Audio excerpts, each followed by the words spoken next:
अस्सलाम वालेकुम नाज़रीन। इस एपिसोड के आगाज में हम देखते हैं कि जब अब्दुर्रहमान और बाकी सब सिपाही दफने के सिपाहियों से लड़ने में मसरूफ होते हैं और दफने वहां से भागने लग जाती है तो अब्दुर्रहमान उसे भागता हुआ देख लेता है तो कहता है, भागो मत दफने, रुको, तुम्हारे लिए भागने का कोई रास्ता नहीं है, और दफने के पीछे भागता है। इधर दफने आगे आगे जबकि अब्दुर्रहमान उसके पीछे पीछे भाग रहा होता है। थोड़ा आगे आने के बाद अब्दुर्रहमान अपना रास्ता बदल लेता है और दूसरी जानब हो जाता है, और फिर थोड़ी देर के बाद दफने जब भाग रही होती है तो अब्दुर्रहमान उसके सामने आ जाता है और अपना कुल्हाड़ा उसकी गर्दन पर रख देता है और कहता, तुम्हारा सफर खत्म हो गया है दफने। दफने कहती, अब्दुर्रहमान आल्प, रुको, मेरी बात सुनो। अब्दुर्रहमान कहता, एक लफ्ज भी मत कहना, मैं तुम्हारे झूठ नहीं सुनूंगा। तो दफने आगे बढ़ती और कहती है, मैंने तुमसे कभी झूठ नहीं बोला, मैंने तुमसे मोहब्बत की है। और झूठ मूठ कर रोने लग जाती है और कहती, तुमने भी मुझसे मोहब्बत की है, मैं जानती हूँ। अब्दुर्रहमान कहता, बस करो, अब खामोश रहो। इसी दौरान दफने अपना खंजर थामने लग जाती है। दफने कहती, चूंकि तुम मुझ पर यकीन नहीं करते तो ठीक है, मुझे तुम्हारे हाथों मरने दो, और अपना खंजर निकालती है तो अब्दुर्रहमान फौरन उसका बाजू पकड़ लेता है और अपना कुल्हाड़ा उसके ऊपर तानता है, लेकिन उसे नहीं मारता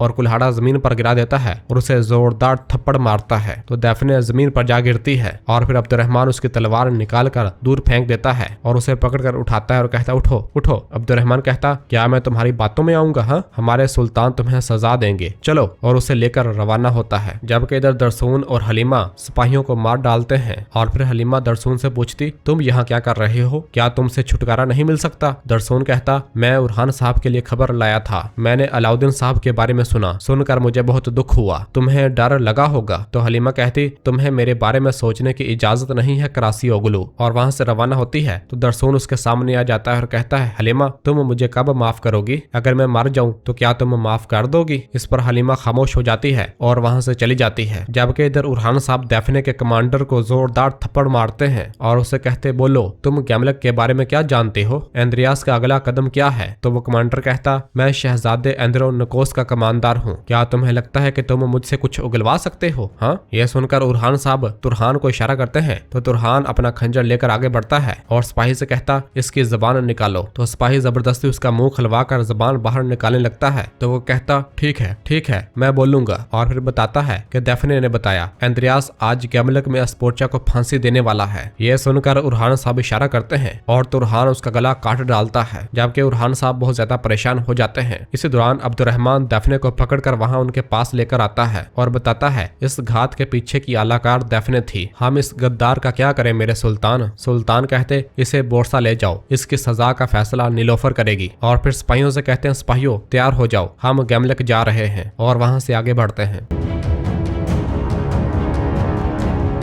और फिर दूसरी जानब गैमलक किले के चौराहे में हम देखते हैं कि फांसी घात लगाया जा चुका होता है। सब लोग वहां पर मौजूद होते हैं और तालियां मार रहे होते हैं। फांसी घाट के ऊपर एक ख्वाजा सरा अपना करतब दिखा रहा होता है और शहजादी अस्पोर्चा बना हुआ होता है और लोगों से मुखातब होकर कहता, मैं शहजादी अस्पोर्चा हूँ और शहजादे से शादी करने का क्या मतलब है? मैं कौन हूँ? जबकि अंदर जंदान में शहजादी अस्पोर्चा भी ये सुन रही होती है और बाहर ख्वाजा सरा अस्पोर्चा बनते हुए कहता, मुझे क्या करना है? मैं समझ गई, मुझे एक सूरमा की तरह लड़ना है। और फिर पास खड़े सिपाही की म्यान से तलवार निकालने लग जाता है और आहिस्ता आहिस्ता खींच कर उसे निकालता है। यह देखकर सब लोग जोर जोर कर हंस रहे होते हैं और वो दरअसल शहजादी अस्पोर्चा का मजाक बना रहा होता है। और अंदर जंदान में शहजादी अस्पोर्चा बाहर लोगों के शोर की आवाज सुनती है जो कि ऊंची ऊंची हंस रहे होते हैं। इधर वो ख्वाजा सरा जैसे ही तलवार म्यान से बाहर निकालता है तो वो थाम ना पाने की एक्टिंग करता है और जमीन पर जा गिरता है। ये देखकर सब लोग जोर जोर कर हंसने लग जाते हैं। और फिर इसके बाद वो बड़ी मुश्किल से उठता है और तलवार को दोबारा कांपते हाथों के साथ बड़ी मुश्किल से उठाने की कोशिश करता है, जैसे उसके लिए ये बहुत ही ज्यादा वजनी चीज हो। और जैसे ही बड़ी मुश्किल से उठाता है तो दोबारा जमीन पर जा गिरता है और कहता है, बोरसा गिर गया। ये देखकर सब लोग मजीद हंसते हैं। और फिर वो उठता है और कहता है, बोरसा गिर गया? क्या हम उसे बेच दें? क्या मैं उसका दिफा करूंगी? ये सुनते साथ सब लोग गद्दार गद्दार के नारे बुलंद करते हैं। जबकि शहजादी अस्पोर्चा अंदर जंदान में उनकी आवाजें सुन रही होती है और परेशान हो रही होती है। और फिर बाहर वो ख्वाजा सरा कहता, बराए करम मुझसे नाराज न हूँ, मैं शहजादी अस्पोर्चा हूँ। सब लोग मुसलसल कह रहे होते हैं, गद्दार अस्पोर्चा, गद्दार अस्पोर्चा। वो ख्वाजा सरा कहता, मैं आपसे इल्तिजा करती हूँ, मुझ पर रहम करो, मैं कभी कामयाब नहीं हुई। जबकि सब लोग गद्दार अस्पोर्चा, गद्दार अस्पोर्चा कह रहे होते हैं और उसकी जानब फूल फेंक रहे होते हैं। और वो ख्वाजा सरा मुसलसल कह रहा होता है, मुझे माफ कर दें, मैं आपसे इल्तिजा करती हूँ, ये सब मेरे बाबा की वजह से हुआ। उन्हें मेरी शादी किसी शहजादे से करनी चाहिए थी। मैं शहजादी अस्पोर्चा हूँ। और फांसी का फंदा अपने गले में डालता है, जबकि अंदर जिंदान में शहजादी मुसलसल रो रही होती है।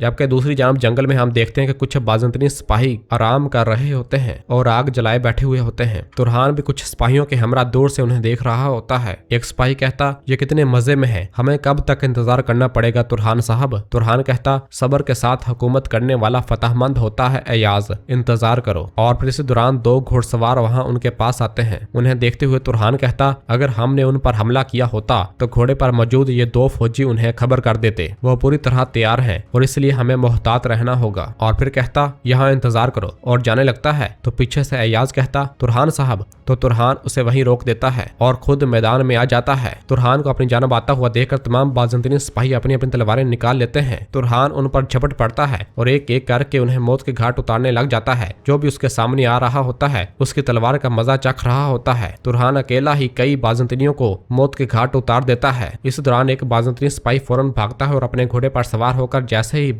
वहां से रवाना होने लगता है तो तुरहान अयाज को इशारा करता है। तो अयाज अपनी कमान से तीर खींचता है और उसे दे मारता है और उसे भी मौत के घाट उतार देता है। और फिर तुरहान के पास आता है। तुरहान कहता, तुम बहुत ज्यादा पुरजोश थे, इसलिए ये तुम्हारा हिस्सा है भाई। अयाज कहता, ए वल्लाह हजूर, लेकिन हमने इंतजार क्यों किया, मैं समझा नहीं हूँ। अगर हम एक साथ हरकत में आते तो तेजदार होते। तुरहान कहता, तो फिर हम इतने पुरसकून और मोहतात न हो पाते। हमने अपने सुल्तान के लिए राह हमवार कर दी है। अब हम गैमलक में दाखिल हो सकते हैं, चलो। और सब वहां से आगे बढ़ते हैं। जबकि दूसरी जानब गैमलक किले में हम देखते हैं कि उरहान साहब खलील आम लिबास पहने किले में दाखिल हो चुके होते हैं और बाजार में से आगे बढ़ रहे होते हैं। अब्दुर्रहमान, तुरहान और बाकी सिपाही भी उनके हमरा मौजूद होते हैं। जबकि दूसरी जानब फलादियोस, फातिमा और कुछ सिपाही एक जानब होते हैं। फलादियोस फातिमा से कहता, हम अपनी बात खत्म न कर सके क्योंकि हमें अपने सुल्तान से मिलना था, लेकिन ऐसा लगता है जैसे तुम मुझे कुछ बताने जा रही हो फातिमा। तो फातिमा कहती, मेरी माँ ने मुझे माफ कर दिया है। फलादियोस खुश होते हुए कहता, खूब, अल्लाह का शुक्र है, मैंने कहा था कि सब ठीक हो जाएगा। और पूछता है, क्या वो भी मुझे माफ कर देंगी? फातिमा कहती, नहीं, वो तुम्हें तुम्हारे किए की सजा देंगी। फलादियोस कहता, क्या, क्यों? फातिमा कहती, थोड़ा सोचो, वजह तलाश करने के लिए। इस पर फलादियोस सोचने लग जाता है और कहता, क्यों? जबकि दूसरी जानब जरकुताए, मुस्तफा और बाकी सिपाही अपने घोड़ों पर सवार हुए उस मकाम पर आते हैं जहां शहनशाह दमीरहान महमद और उनके सिपाही मौजूद होते हैं। जरकुताए अपने घोड़े से नीचे उतरता है और आगे बढ़कर शहनशाह साहब के पास आता है और कहता, सलामुन अलैकुम। शहनशाह कहता,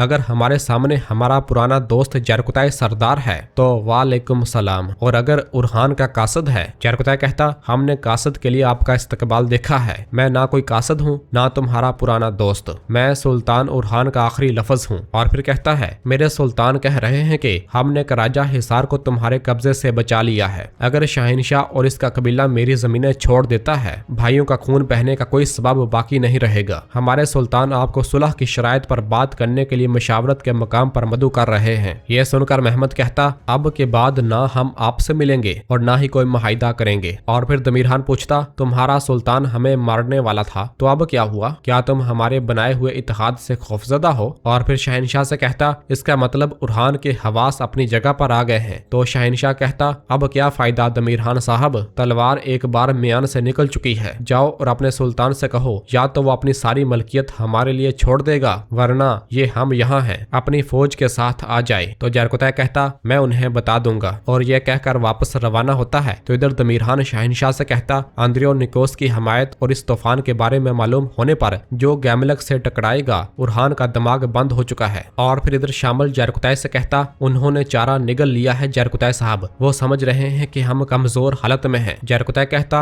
इससे हमारे सुल्तान को मजीद वक्त मिलेगा, बाकी का इन्हसार फौजी दस्ते को गैमलक आने से रोकने पर है। शामिल कहता, इंशाअल्लाह। जरकुतै कहता, चलो, और सब वहां से रवाना होते हैं। जबकि दूसरी जानब अलाउद्दीन साहब नसूह चलबी के हमरा मौजूद होते हैं और नक्शे की जानब देखते हुए कहते, तुम यहाँ पुल बनाओगे नसूह चलबी? तो चलबी कहता, जो आपका हुक्म मोहतरम वजीर, लेकिन क्या होगा अगर हम ये पुल यहाँ से आर्दचिक काया के मजाफात तक बनाए? अलाउद्दीन साहब कहते, नहीं, ये पुल हमारे लिए हथियार का काम करेगा। हमारे सुल्तान शहजादा आंद्रे निकोस के फौजी दस्तों को रोकने के लिए इस मैदान में जंग करेंगे। शाहनशाह सोचेगा कि हमने अपने तमाम सिपाहियों को जंग की तरफ खींच लिया है, लेकिन हम इस पुल से गुजर कर पीछे मुड़कर शाहनशाह को कबीले ले जाएंगे। इस पर नसूह चलबी कहता, आप ठीक और दुरुस्त कह रहे हैं मोहतरम वजीर, लेकिन जहाँ तक मैं जानता हूँ शहजादा आंद्रे निकोस के दस्ते पहुँचने वाले हैं, वक्त कम है। अलाउद्दीन साहब कहते, 2 दिन, आपके पास 2 दिन है नसूह चलेबी। नसूह चलेबी पूछता, ये कैसे मुकम्मल होगा? अलाउद्दीन साहब कहते, ये अब तुम्हारी महारत पर मुनहसर है नसूह। जो दस्ते हम कायम करेंगे वो तुम्हें इस पुल को मुकम्मल करने और बनाने में मदद देंगे। ये वो दस्ते हैं जो फतुहात के दौरान कुफ्फार से लड़ेंगे और दूसरे औकात में ये पुल और नहरें तामीर करेंगे और वादियों में खेतियां उगाएंगे और तुम इनके सरबराह होगे। नसूह कहता, ये मेरे लिए एजाज की बात है वजीर हजरत, लेकिन जो आपने फरमाया है इसे 2 दिन में करना मुश्किल है, बल्कि इसे नामुमकिन समझा जाता है। तो अलाउद्दीन साहब कहते, इसलिए तो हमने तुम्हें इनका सरबराह बनाया है नसूह चलबी, और वैसे भी तुम एक सख्त जान आदमी हो, है ना? नसूह कहता, हुक्म की तामील में हाजिर हूँ वजीर हजरत। अलाउद्दीन साहब कहते, 2 दिन, तुम्हें अपनी पूरी कोशिश करनी होगी कि यह पुल 2 दिन में मुकम्मल हो जाए। इस पर नसूह खामोश हो जाता है। और नाजरीन, इसी जगह पर एपिसोड खत्म करते हैं। मिलते हैं बहुत जल्द अगली एपिसोड के साथ। वीडियो को लाइक कर दें और जिन दोस्तों ने अभी तक चैनल सब्सक्राइब नहीं किया वो जल्दी से चैनल सब्सक्राइब कर दें और बेल आइकन यानी घंटी वाले निशान को भी प्रेस कर दें ताकि आने वाले एपिसोड्स आपको आसानी मिल सकें। दुआओं में याद रखें। अल्लाह हाफिज।